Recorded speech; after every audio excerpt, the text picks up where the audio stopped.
Welcome to new TV Telugu. Bollywood అగ్రనటుడు అమీర్ ఖాన్ తన తాజా చిత్రం సితారే జమీన్ పర్ విషయంలో ఒక కీలక నిర్ణయం తీసుకున్నట్లు వార్తలు వస్తున్నాయి. సినిమా విడుదలకు సిద్ధమవుతున్న తరుణంలో ఈ చిత్రానికి సంబంధించిన ఒక ఆసక్తికరమైన విషయం సినీ వర్గాల్లో చర్చనీయాంశంగా మారింది. ప్రముఖ ఓటీటీ సంస్థ నుంచి వచ్చిన భారీ ఆఫర్ ను అమీర్ ఖాన్ తిరస్కరించినట్లు సమాచారం. ప్రేక్షకులకు థియేటర్లలో అద్భుతమైన వీక్షణ అనుభూతిని అందించాలనే ఉద్దేశంతోనే ఆయన ఈ నిర్ణయానికి వచ్చారని తెలుస్తోంది. వినోద పరిశ్రమలో ఓటీటీ ప్లాట్ఫామ్ల ప్రాబల్యం బాగా పెరిగింది. సినిమాలు థియేటర్లో విడుదలైన కొన్ని వారాలకే ఓటీటీలోకి వచ్చేస్తున్నాయి. ఇందుకోసం ఓటీటీ సంస్థలు విడుదలకు ముందే చిత్ర బృందాలకు పెద్ద మొత్తంలో చెల్లించి ప్రసార హక్కులను కొనుగోలు చేస్తున్నాయి.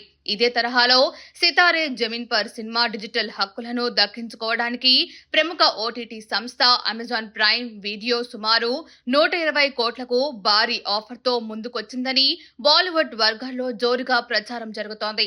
అయితే అమీర్ ఖాన్ ఈ ప్రతిపాదనకు అంగీకరించలేదని అంటున్నారు.